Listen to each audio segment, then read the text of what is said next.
Coventry did have a head start. As early as the 1920s, those medieval streets, some of the best preserved in Europe, were already being torn down. Why? Because you couldn't fit a car through them. What worked for the Middle Ages didn't work for the 20th century. So the Blitz was a disaster, but it was an opportunity too, a chance to build something new.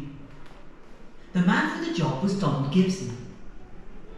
He was made city architect in the late 1930s, just 29 years old, and he came up with a plan for a new Coventry.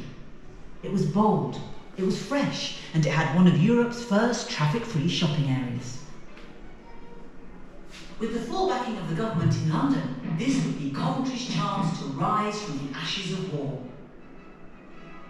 The city centre is testament to Gibson's vision.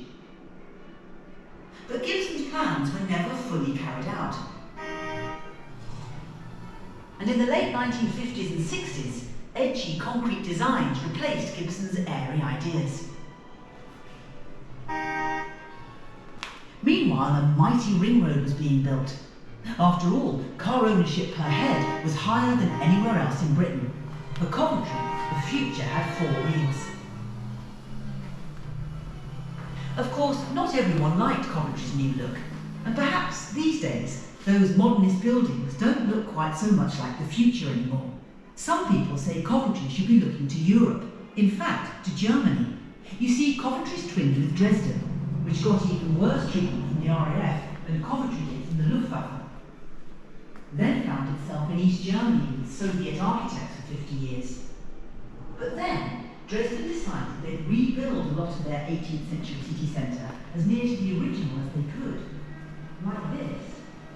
And you can't deny it's pretty. But it's history, not progress. Restoration, not innovation. Is that a sacrifice worth making?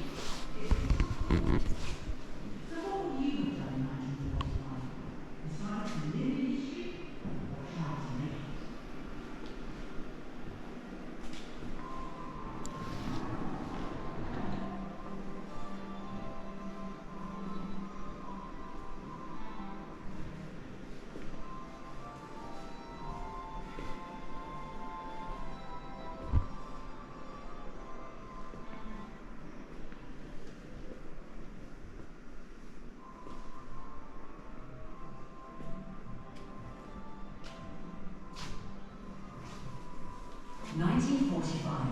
Victory, peace, Coventry being rebuilt, and the car industry on the rise again.